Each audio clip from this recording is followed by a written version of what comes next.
सहना भवतु सहनौ भुनक्तु सह वीर्यं करवावहै तेजस्विनावधीतमस्तु मा विद्विषावहै।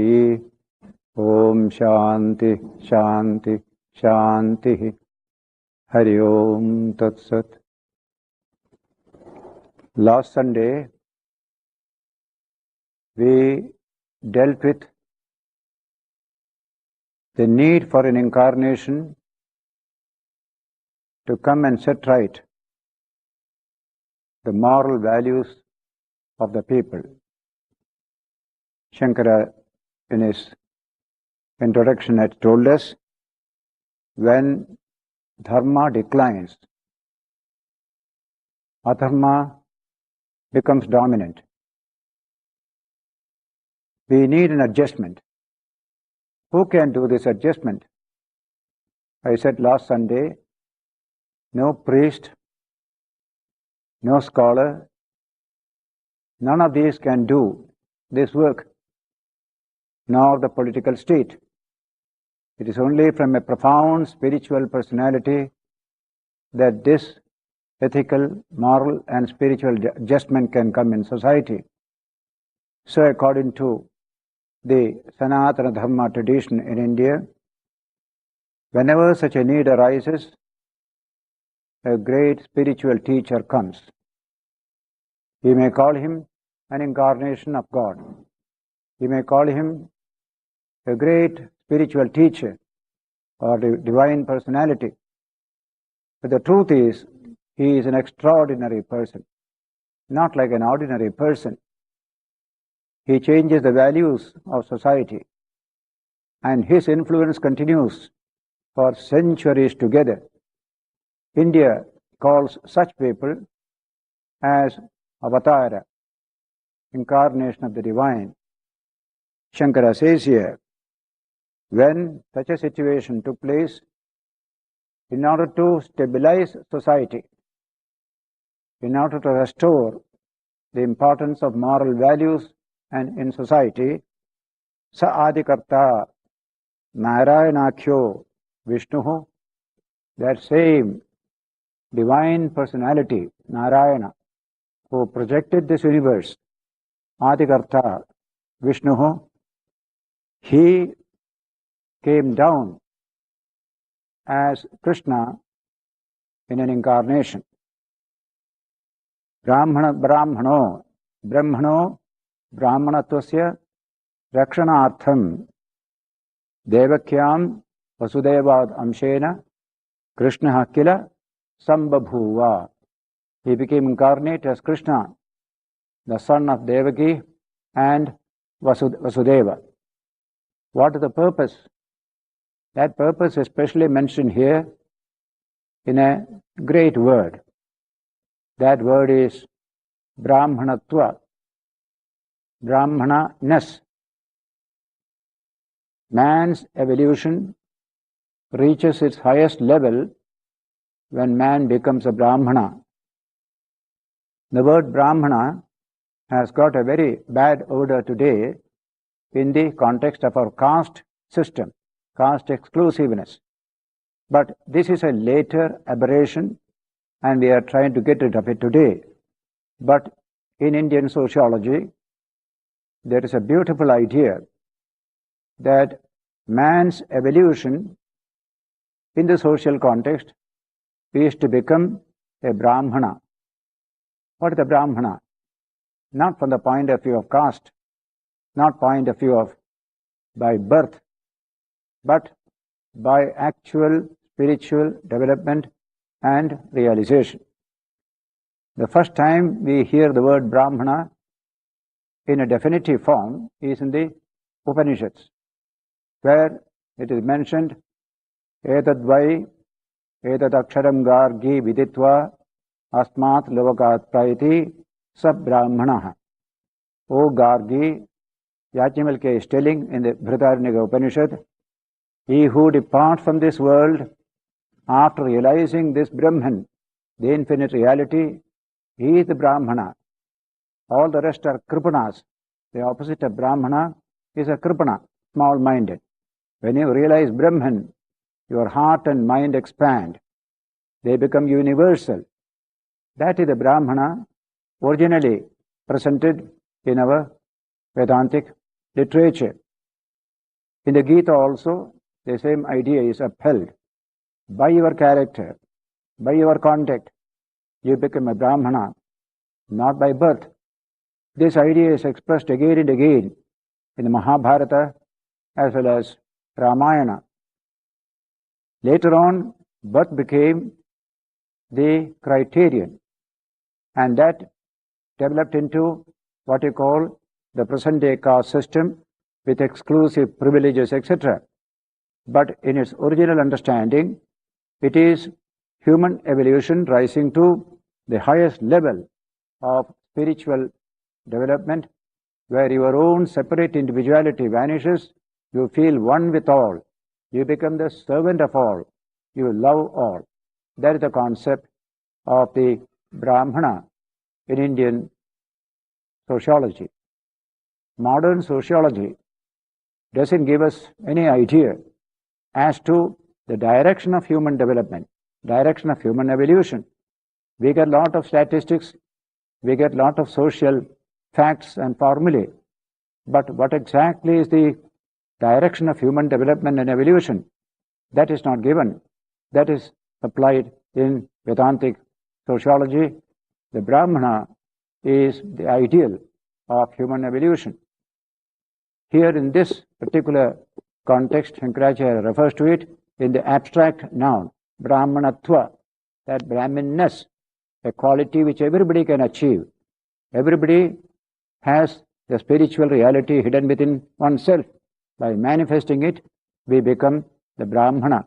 So, from every level of society, men and women must be urged to move in that direction, become a Brahmana. If there is a Brahmana in society, you don't need laws and regulations, not even the police or any such thing. He knows how to govern himself. This kind of ideal was placed before humanity in the older books of our literature. Shankara refers to this, that an incarnation comes to give a direction to the social process. That direction is towards becoming a Brahmana, a man of God, a man who loves all. It has nothing to do with particular birth or particular social stratification. This we forgot. Now we have to remind ourselves of this. Because of this, Brahmana can be found all over the world. It's not something, a phenomenon in India. Great people who love others, who live for others, they are the Brahmanas. They are found all over the world. Even in India we had a Mahatma Gandhi. He was not a Brahmana in birth, he was a Vaishya. But he became Brahmana by his own effort, and the whole country respected him for his spiritual attainment. So this idea of Brahmanatva, in order to establish the predominance of Brahmanatva in society, God incarnates himself. Once you give a direction to social energies, a direction which is ethical, moral and spiritual, there will be automatic stabilization of the social system. So, incarnation comes to show that ideal and to stimulate people to go in that direction. So, the statement here, Brahmanatva, Bhaumasya Brahmano, Brahmanatvasya Rakshanartham, Bhaumasya Brahma, the Brahman of the earth, that is the Vedas, that tremendous repository of tremendous knowledge and wisdom, that has to be protected, the very source of Sanatana Dharma, eternal spirituality. Along with it, Brahmanatva, Brahminness, Brahmananess, that high quality of human life.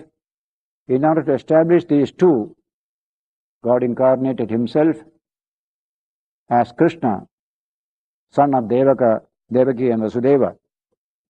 Why? Brahmanatvasya hi rakshanena yakshitasyat vaidigo dharmaha tad adhinatvat varnashrama bhedanam. All the social classifications in any society, they all will become orderly positive, creative. Once a direction is given, that is the direction. Don't be stagnant. Don't be static in your particular situation. Move on, move on. There is a great ideal to be achieved. That ideal is Brahmanatva. Be a Brahmana. You say that society is the best, which is ruled least by any government, because people are self-disciplined, they are pure, they have overcome selfishness and violence. So in this way, social evolution must be in that direction, and at the end of it you will find this Brahmana, man becoming a Brahmana. So all that is priestly about the Brahmana is eliminated. What impinges upon our mind today is the concept of Brahmana as a priest. This has nothing to do with the priestly idea. Brahmanatva ideal has been upheld by great teachers from ancient times to modern times.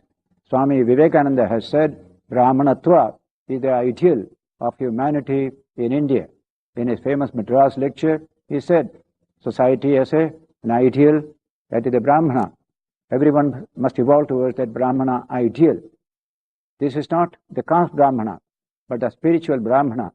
Anyone can become such a Brahmana.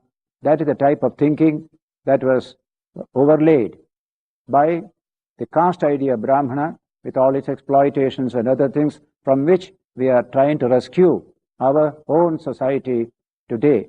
In this connection, it will be very interesting to know that a man like Buddha, who is presented as heterodox, as criticizing Brahminism, etc., and all sorts of rituals and ceremonies, that great Buddha himself has spoken highly about this Brahmanatva ideal presented by the Vedic tradition. There is one chapter entirely devoted to this subject in that great Buddhistic book known as Dharmapada. Something like the Gita in Hindu religion is Dharmapada in Buddhistic religion. Buddha speaks with high respect to the Brahmana. In fact, in his time, there were really great Brahmanas, along with many other Brahmanas who were priestly and exploiting people. Always there will be such kind of diversity. But there was also the Shramanas, the free spirits who became monks and lived in forests and dedicated themselves to the divine. So two types of people, Brahmana and Shramana. Shramana means a monk, a free monk. Now, Shramana is a monastic type. Brahmana is a householder. Even as a householder, the Brahmana was given very high status because of his purity and unselfish behavior. So, Buddha equates both of them. Respect the Brahmana and the Shramana. This is the advice Buddha gives to all his disciples. And here, in this Dharmapada, you have a whole chapter known as Brahmana Varga, a chapter devoted to Brahmana, that ideal of the Brahmana. I read a few sample verses from this chapter of Brahmana Varga. He says, "Him I call a Brahmana, for whom there is neither this shore nor that shore, nor both, who is free from fear and free from shackles." That is verse 3 in the chapter. Yassa param aparam va, paraparam na vijjati. This is the Pali version. Vittadaram vinasatam tam aham bromi brahmanam. Tam aham bromi brahmanam. Him I call a Brahmana. That is the translation. Similarly, the sun shines by day. The moon lights up the night. The warrior shines in his armor. The Brahmana shines in his meditation. But the awakened one shines all day and night by his radiance of spirit, namely the Buddha. He is far above all these other types of people. Then, because he has put aside evil, he is called a Brahmana. Because he lives in serenity, he is called a Shramana. Because he puts away his impurities, he is called a Pabbajita, one who has renounced home and gone into homelessness. Similarly, the beautiful idea, him I call a Brahmana who does not hurt anybody by speech or mind, who is controlled in these three things, body, speech and mind. Similarly, not by the matted hair, nor by lineage, by mere birth, not by caste, does one become a Brahmana. He is a Brahmana in whom there are truth and righteousness. He is blessed indeed. And then, what is the use of matted hair, O fool? What of the raiment of goatskins? Thine inward nature is full of wickedness.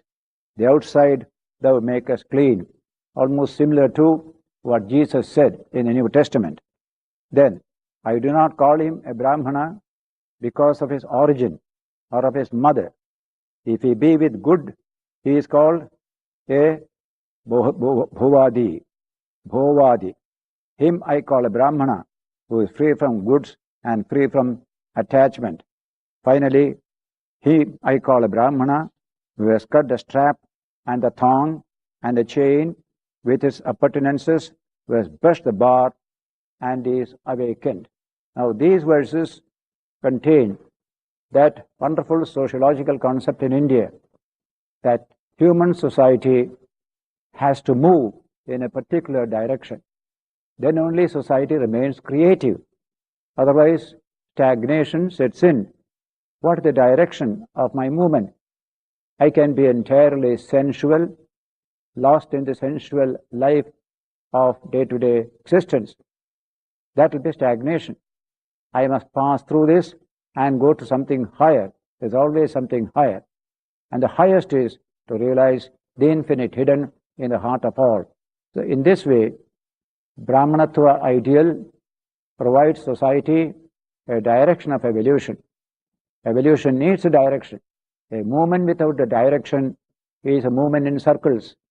Today's society is more or less like this. There is no direction at all. Direction finding is very important. In the early days, people found their way looking at the stars. Even a ship could go find its way looking at the stars. Now we have direction finding instruments in our ships, in our aeroplanes, etc. But direction finding is essential for every movement. And in society, there is no direction today. That's why there is so much of stagnation. Generally, civilizations stagnate at the organic level and they die away. This has happened again and again in history. In fact, even modern civilization, according to some writers, already is facing that kind of stagnation and decay. The first book that was written on the subject was after the First World War by that famous book. It's called The Decline of the West. It's a very important book at that time. We have declined. Somebody wrote a reply to it in defense of the West. All this happened in the interwar years. There was a sense of defeatism at that time. Though men like Swami Vivekananda had said that the West is very strong, very young, it has got great things to achieve in the future. But a feeling came, are we on the decline? Even in America, there are thinkers who refer to that Western civilization on the decline. But today, there is every possibility to avert the decay and death of any culture, because there is possibility for cross-fertilization of cultures, which was not so easily available in olden times. Many old cultures died away. They played a great part and died away because of that kind of a sensual expression of the whole civilization. When we study Gibbon's book of the Decline and Fall of the Roman Empire, you will find this condition. Such a mighty empire declined, decayed, and finally died away. Why should it do so? In today's civilization, there is every possibility to avoid a final destruction of any culture or civilization because of the possibility of communication between cultures so that what is lacking in one can be supplied by the other.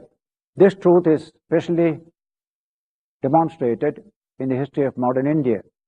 In the 18th century, India had become decayed. All its energy had disappeared. Centuries of political subjection. But it did not die. It got a new life by contact with the dynamic culture of the modern West. That gave a new renaissance to the Indian culture. And what you find in India today is that new India, which has been very much helped and energized by its contact with the ancient Greek culture coming through modern Western culture. Swami Vivekananda especially referred to this debt that modern India owes to the modern West. Similarly, if the West is in difficulty in culture, there is India, there is China. This can interact. So today we are living at a time when all cultures can flourish, and finally we can create a human culture by interaction between all the cultures. Swami Vivekananda placed before India this great ideal that this modern India must be a beautiful blending of our own ancient cultural traditions and modern Western culture. That work has to be done. India becoming neither Eastern nor Western, but just human. A tremendous human culture must develop in India. Swamiji has said it in his lectures in India. It is in this context, how do we achieve it? Who is to initiate this process?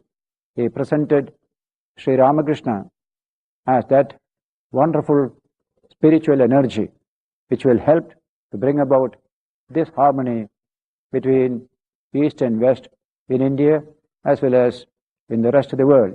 That is how we look upon an incarnation. He comes to transform the world. He doesn't come merely to please a few devotees, a few spiritual seekers. For that there are so many saints. So that an incarnation is not just a mere saint. An incarnation can produce many saints. Ramakrishna compares a saint to a small boat carrying one or two people.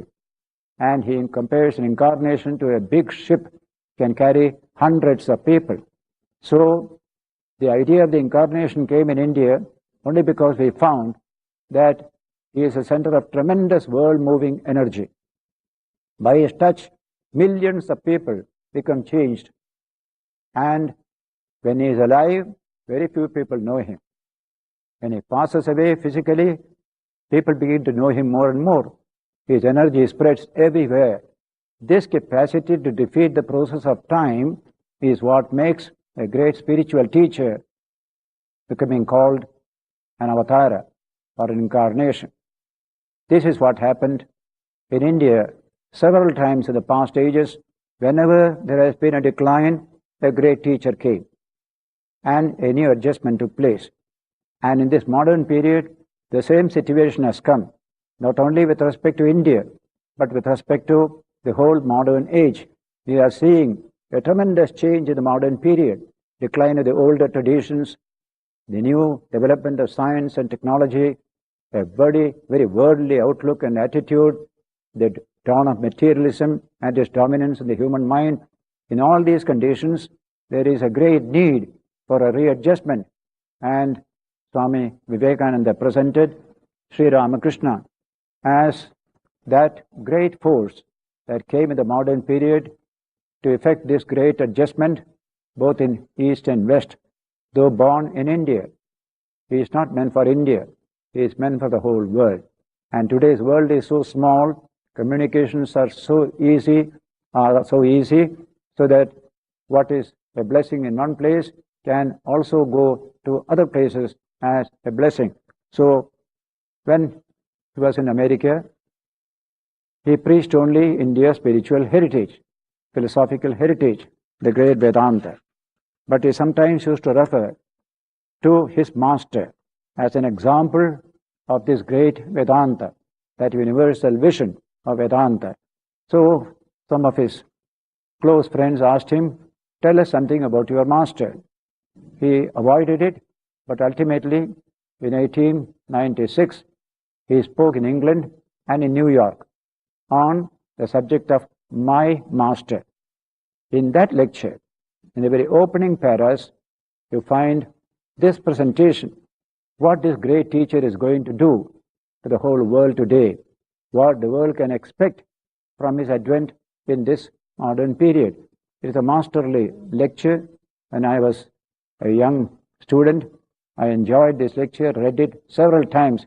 It's beautiful English, beautiful presentation of ideas, and presentation of the character and message of this great teacher, Sri Ramakrishna. The lecture begins in this way. Whenever virtue subsides and vice prevails, I come down to help mankind, declares Krishna in the Bhagavad Gita.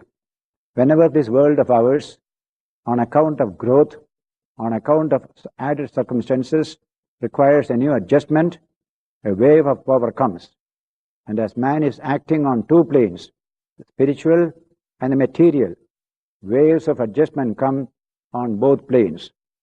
On the one side of the adjustment on the material plane, Europe has mainly been the basis during modern times.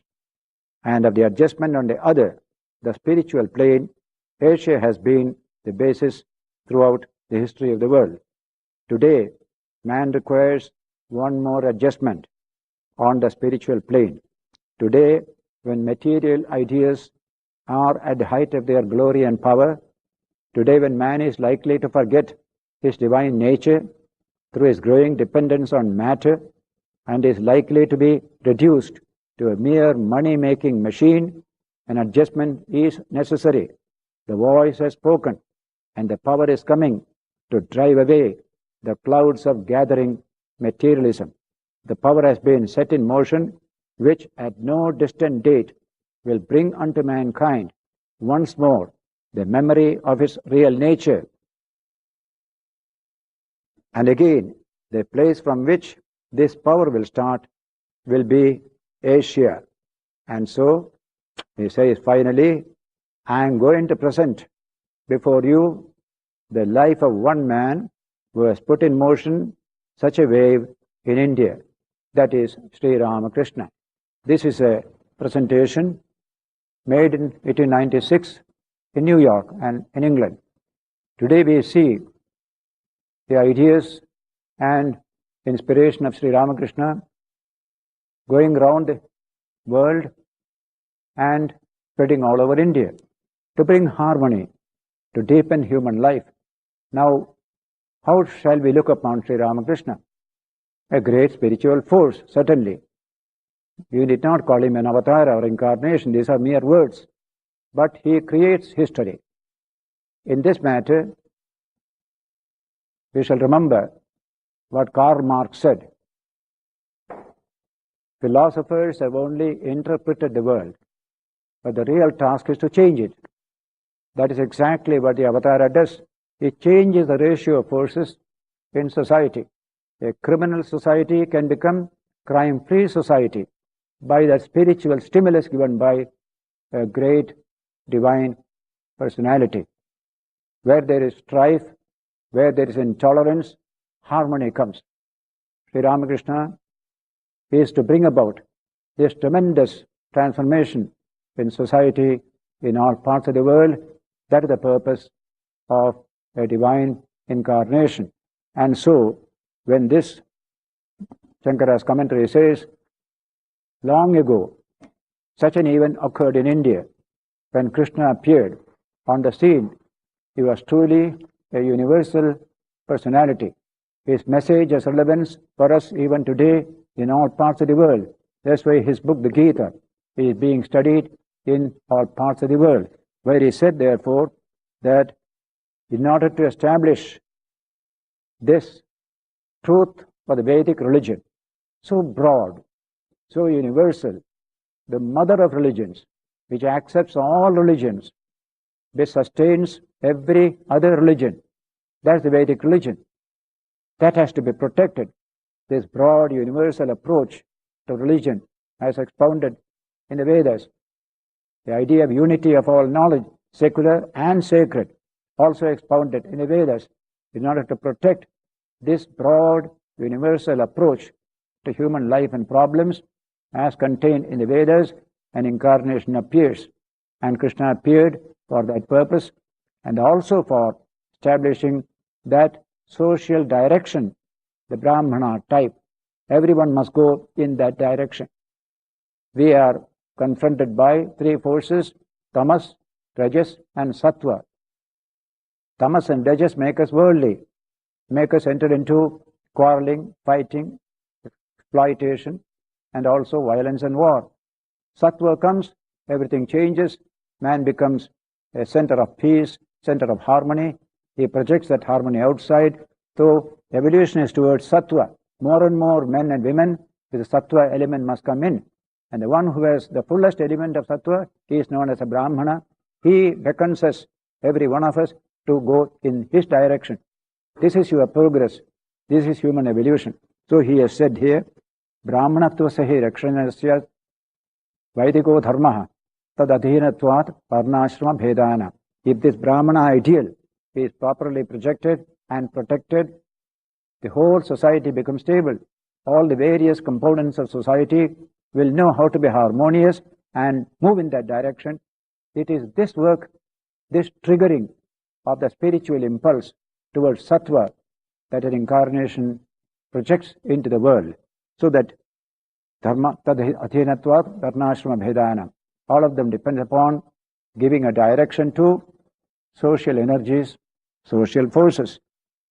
Now Shankara begins to say, this great divine personality, what purpose had he to come in this world? Only to do good to humanity. That is expressed in the statement, Sacha Bhagavan, Jnana Aishwarya, Shakti, Bala, Virya, Tejobhi, Sada Sampannaha, Trigunatmikam, Vaishnavim, Swam Mayam, Mula Prakritim, Vashikritya, Ajo, Avyayo, Bhutanam Ishwaro, Nitya Shuddha Buddha Mukta Swabhavopi, San Swamaya, Dehavaniva, Jata Ivacha, Lokanugraham Kurvan, Drishyate. That divine personality, he has no objective to gain for himself. He is ever full. But because of the maintenance of the world, he is very much concerned out of pure compassion. He takes recourse to his own Maya power. With that, that infinite one becomes a finite human individual, born with a body, Maya, through Maya Shakti, through the Prakriti or nature. He takes away the energy of nature, limits himself to a finite form, he says. Then he is the Ishvara, the master of the world. But what does it matter? He has reduced himself to a tiny human form. Outwardly, so tiny. Inwardly, an infinite energy is functioning within that individual. That's the nature of these divine personalities. He is Nitya Shuddha Buddha Mukta Swabhava. It's a beautiful Vedantic expression. Every human soul is described in this way. Nitya Shuddha, eternally pure. Nitya Buddha, eternally awakened. Nitya Mukta, eternally free. Every human soul is this nature. But we are caught up in Maya, and so we feel small, we feel petty, we feel bound. In order to give us the true knowledge, teacher comes. That teacher is fully aware of his own divine nature. So, Bhutanam Swamaya Dehavaniha, he takes up a body and plays his part in this world. We have a beautiful word, Leela. Life of Krishna is a Leela. Buddha, Jesus, these are all Leela. It's a play. He has played this part to do this great work in this world. So, Dehavaniva Jataivacha Lokanugraham Kurvan Rishyate. We see him doing blessing to humanity. Jesus Christ had nothing to gain for himself. He lived only for the good of man. Blessed everyone. That's the nature of an incarnation. Buddha, purely out of compassion, goes out and blesses millions of people, first in India, later on almost the whole of Asia. This is how great teachers function. And so, this idea of an incarnation is whether you have it in a doctrinal form, but a fact is there. There is a person whom you cannot classify as an ordinary type of hero, ordinary type of saint. He has tremendous energy within himself to attract humanity, to attract people to himself, and through that attraction, he transforms their personality as well. Sinners become saints by the touch of a great incarnation. See the touch of a Buddha or a Jesus. How many scholars, how many artists have been inspired by these two personalities? They themselves were not scholarly, they themselves were not artists, but scholars, artists, authors, they all become inspired to express their artistic genius in various works of art, of books, etc., etc.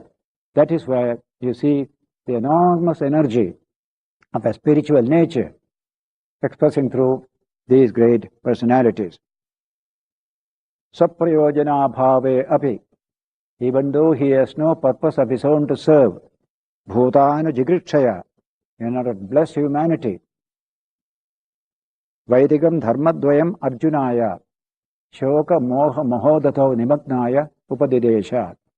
That Krishna became an incarnate reality in this world and gave to Arjuna, who was sunk in sorrow and delusion, shoka and moha, this profound Vedic message, this profound Sanatana Dharma. He just gave. He says, Dharmadvayam Arjunaya, shoka moha modato nimagnaya upadidesha. That's what he did in the Gita, which we are going to study hereafter.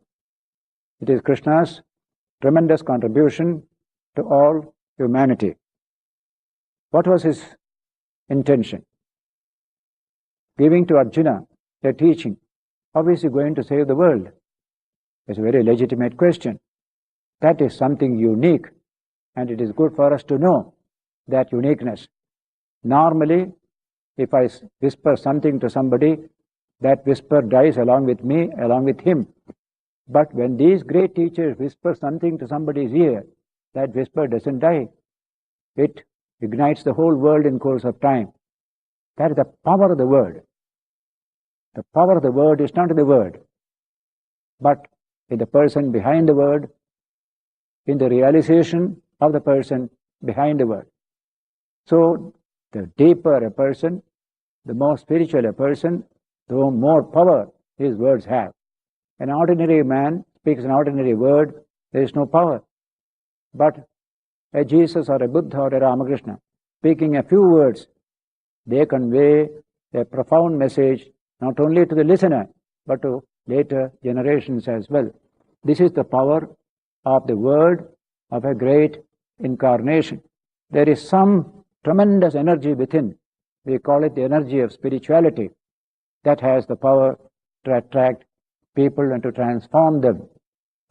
When Jesus goes walking about the sea, the lake, Galilee, he finds Peter casting his net to the sea. He looks at him. Come and follow me. I shall make you fishers of men. Simply a few words, and you find Peter throwing away his net, following Jesus. What is the power of that word? Come and follow me. You can say, I can say, millions of people can say, but there is no power in it. The power of a spiritual teacher is tremendous. This has happened in many, many cases. So he says, Suprayojana abhave api bhutanu jigritshaya Vaidikam dharmadvayam arjunaya upadidesha. He imparted this Vedic dharmadvayam, the twofold Vedic dharma, pravritti, nivritti, leading to worldly welfare and spiritual freedom. That's what we have studied earlier. This dharmadvayam, this double type of dharma or philosophy, he imparted to Arjuna on the battlefield of Kurukshetra. What was the intention? Gunadhigairhi grihitha anushtiyamanascha dharma prachayam gamishiti iti. It's a very beautiful expression. It answers the question, how does the message of a spiritual teacher spread in society. They don't need newspapers and modern media of communication. They may use them, but the essential media are the character, the contact, the behavior of the instruments of that communication. So let us study Gita. Krishna spoke to Arjuna, and this commentary will tell you Vyasa took that message, put it into 700 verses and made it the Gita. And that Gita is now inspiring millions of people. What Krishna whispered to Arjuna alone on the battlefield is now listened to by millions of people. Similarly, Buddha went to Benares after his enlightenment at Gaya, Buddha Gaya. He had only 5 disciples there. I am sure in those days we had no newspaper correspondence or radio, television, nothing. Only 5 people. They listened to it and they were inspired. And within the next 600, 700 years, it has covered practically the whole of Asia. What is the power of the word? That is the power that is transmitted to certain people. Those certain people who will transmit it to others must possess certain qualities.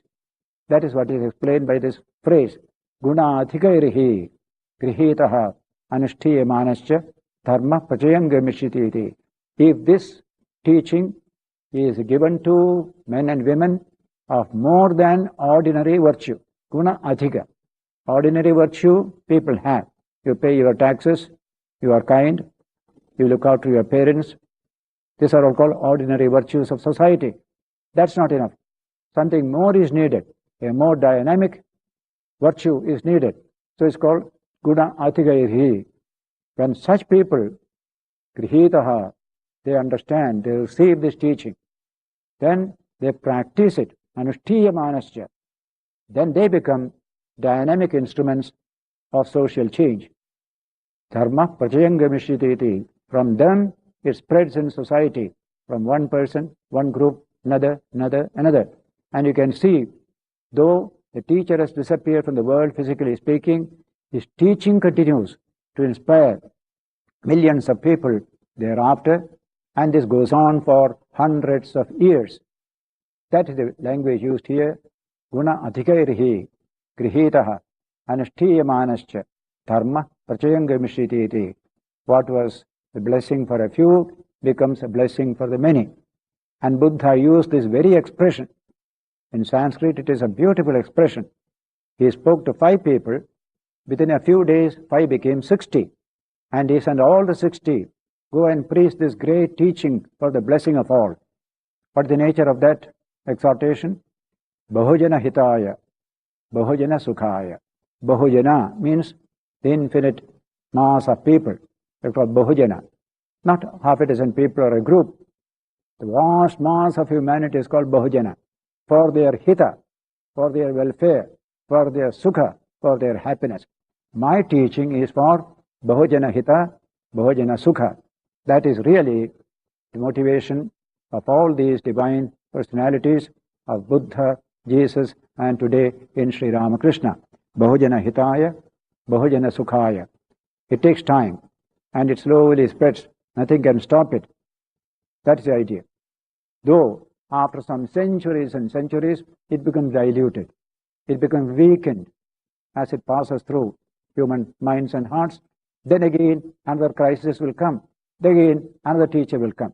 That's why Krishna will tell in the Gita, in the 4th chapter, I come again and again. These adjustments are needed again and again. Therefore, it's not just one man coming once for all. In India, we don't accept that idea. The divine manifestation comes again and again, and the people recognize that divine manifestation, give them honor and respect, don't crucify them, don't destroy them. That is India's tradition. Whenever a new spiritual center comes, we respect that spiritual center, we follow that center. You can see it happening in the modern period. When Swami Vivekananda came, he criticized the Hindu practices and the wrong understanding of religion on the part of the Hindus more strongly than anybody else. And yet he was honored, he was respected, he was welcomed. And today he is considered to be a great spiritual leader of modern India. That is the nature of the Indian tradition. There is not that kind of narrowness, that fanaticism, that finished idea. Everything is finished and final, nothing new. We do need truth to be given to us in new language, in new forms, because the old things do not become current coin in a later period. Certain words, certain concepts have to change. Ramakrishna said in a beautiful sentence, the Mughal coins have no currency under the East India Company's rule. There is no currency value. You need a new coin to be minted, East India Company. Today's Republic of India, you have to mint it in that Republican, what you call state mint. So then only it becomes current coin. So old ideas need change, reformulation. Because India believed in this, there is a resilience in the Indian cultural tradition, and also a tremendous continuity, 5,000 years of continuity, so that every now and then, when things sag, morals sag, somebody comes and strengthens it, a new formulation is given. We call it Yuga Dharma, Dharma for this particular age. For that country, there is one Dharma. Another country, one Dharma. Similarly, one age, one Dharma. This is not universal. This is for a particular period. Then it will be reformulated later on. That's why incarnations come again and again. We need it because of the human weakness. Then he says here, Gunadhikarihi grihitaha anushtiyamanascha dharma prachayam gamishyati. That is how dharma spreads in society. There is a sentence in Jesus where a similar idea is expressed. Unless your righteousness exceeds the righteousness of the scribes and the Pharisees, ye shall in no wise enter in the kingdom of God. Your righteousness must exceed the righteousness of the scribes and Pharisees. Similarly, guna adhikairhi, little extra virtue, strength, dynamic virtue must come to you. Then you become an instrument for conveying this message to the rest of the people.